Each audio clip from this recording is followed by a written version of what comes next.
नमस्कार, स्वागत है आपका विक्रम टॉक्स में।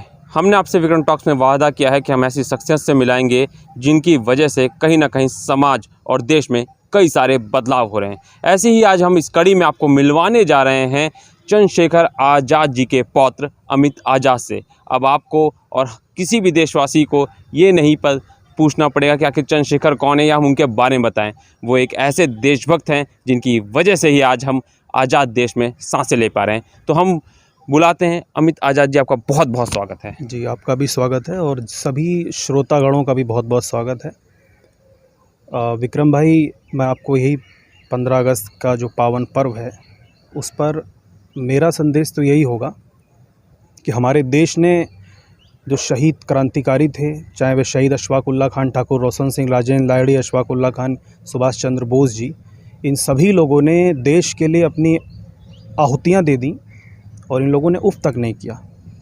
और जो आज़ादी हमको एक थाली में सजा करके मिल गई, उसी आज़ादी को आज हम लोग जी रहे हैं और उसको एक सूत्र में पिरोने के लिए हम सब भारतवासियों को एक होना होगा। ये सिर्फ़ एक बात नहीं है, हर 15 अगस्त और हर 26 जनवरी पर हम ये बातें कर लेते हैं, पर हमें उन्हें आत्मसात भी करना पड़ेगा। जिस तरह से हमारे शहीदों ने अपनी जानें तक दे दी थी,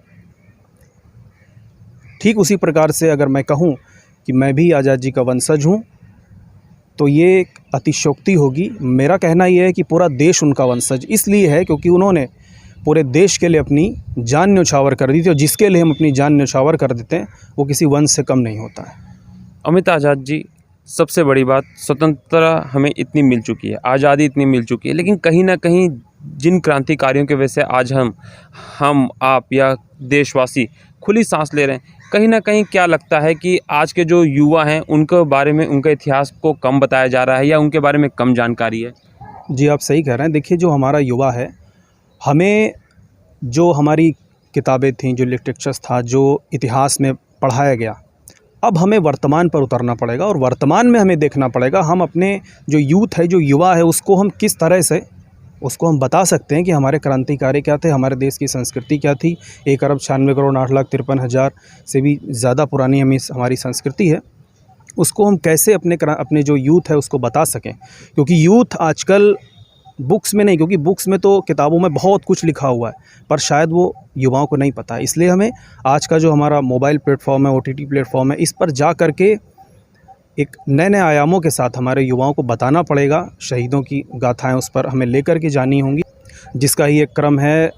जैसा कि मैं अभी बता दूं आपको, जागरूकता एक मुख्य विषय है और हमारे शहीदों से ज़्यादा जागरूकता की यदि आज हम बात करें तो मुझे नहीं लगता कि कुछ और हो सकता है। जैसे हम उनकी प्रतिमाएं लगाएं, जैसे हम मेरे पीछे भी अभी मैं इस पे आऊँगा जी आपसे जी मैं आपसे इस पे आऊँगा, लेकिन मैं आपसे एक चीज़ पूछना चाहता हूँ कि जिस तरीके से शहादत गई क्रांतिकारियों ने, क्या लगता है कि अगर हम जब उतरते हैं हम बतौर पत्रकार, तो लोगों को ये जानकारी इसको कैसे, क्योंकि हमने सुना है आप HRA नाम से एक संस्था चलाते हैं, थोड़ा इसके बारे में जानकारी दीजिए। आखिर ये है क्या, HRA का फुल फॉर्म क्या है, आखिर ये संस्था है, किस तरीके से आप देश भर में इसको जोड़ रहे हैं?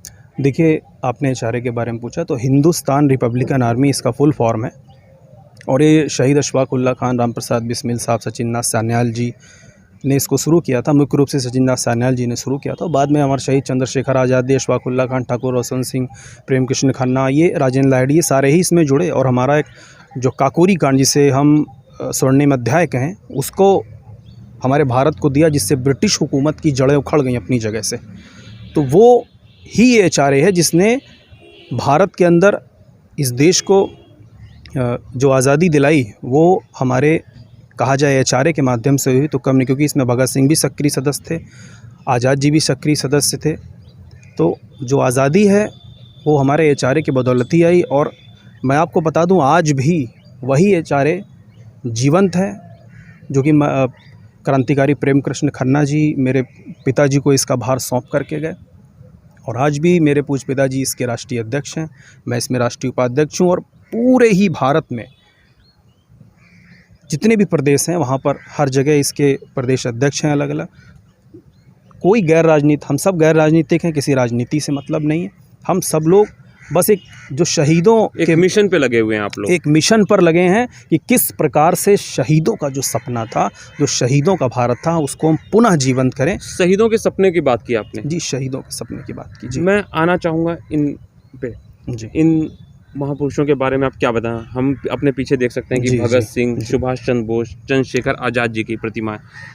जब आदमी इस पार्क में, लखनऊ का इस पार्क में घुसेगा और सामने ही से ही घुसते ही जब इन वीर क्रांतिकारियों की, तो कहीं ना कहीं जहन में जानने की भी इच्छा होती है। तो ये जो सोच आप लेके चल रहे हैं वो कैसे लेके चल रहे हैं, इसके पीछे क्या है, और इनके पीछे की कहानी आप थोड़ा बताना चाहेंगे। देखिए, ये जो नेबरहुड पार्क है लखनऊ का, और ये प्रतिमाएं जो मेरे पीछे आप सभी लोग देख रहे हैं, ये आज़ाद जी का जो बलिदान दिवस था 27 फरवरी 2021 का, इस पर ये प्रतिमाएं लगाई गई क्योंकि ये भी एक जागरूकता का हिस्सा है।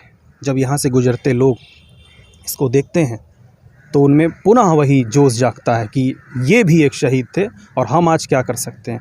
और इसका श्रेय हमारी यहाँ के जो सभासद हैं सौरभ सिंह जी और महापौर संयुक्ता भाटिया जी को जाता है, जिन्होंने यहाँ पर लगाई। और प्रतिमाओं से ही एक जागरूकता आती है, जिसमें कि आपको पता होगा, मैं एक बड़ी प्रतिमा भी शहीद चंद्रशेखर आज़ाद जी की, विश्व की सबसे बड़ी प्रतिमा का भी हम एक शिलान्यास जल्द ही करने जा रहे हैं, जो कि 23 जुलाई को होना था, वो भी शहीद भगत सिंह जी के जन्मदिवस पर होगा। और मुझे लगता है कि वो जो प्रतिमा है देश में, क्योंकि विश्व में जितना भी यूथ है उनके लिए मोटिवेशन का काम करेगी, एक जागरूकता का काम करेगी। जितने भी शहीद हुए हैं उनकी गाथा गाने का वह प्रतिमा काम करेगी। कहते हैं कि जब आप प्रतिमाओं को देखते हैं तो आप एहसास करते हैं कि आखिर कभी हमारी भी ऐसी प्रतिमा बने। जी हाँ, बाहुबली में हमने देखा था कि एक राजा चाहता था कि उसकी प्रतिमा स्वयं बने ताकि प्रजा जान सके कि वो कैसा था। लेकिन कहते हैं ना, जब तक दिलों से कोई चीज़ नहीं चाही जाती तब तक नहीं हो सकती। ऐसे ही आज जब हम इन प्रतिमाओं को देखते हैं, जब आप किसी भी पार्क में घुसेंगे, या एचआरए ने जो मिशन लिया है कि आखिर यूथ समझे इन क्रांतिकारियों के बारे में, 1924 की उस घटना के बारे में जिसने कहीं ना कहीं भारत का इतिहास पलट दिया, तो मिलवाते रहेंगे आपको ऐसी शख्सियत से। और विक्रम टॉक्स पे हम चाहेंगे कि देश भी जागरूक हो।